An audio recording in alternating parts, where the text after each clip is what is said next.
Applications of alkanes, alcohol, and ethers. Alkanes, alcohols, and ethers play important roles in agriculture due to their chemical properties. Alkanes, with their triple bonds, are reactive and used in the synthesis of herbicides and pesticides.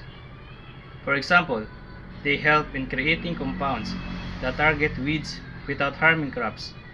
Their strong chemical bonds allow for the creating of durable, effective pest control agents.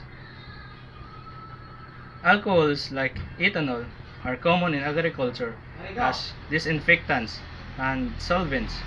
Ethanol is used for sterilized equipment and surfaces, preventing the spread of bacteria and fungi. Additionally, alcohols are key components in making biofuels, which are renewable energy resources derived from crops like corn or sugarcane. These biofuels help reduce the dependence of fossil fuels and promote sustainable agriculture. Either are often used as solvent in agricultural chemicals. Their ability to dissolve various compounds makes them useful in the formulation of pesticides and fertilizers. Additionally, some ether helps in the extraction of essential oils from plants, which are used in natural pest control and crop protections.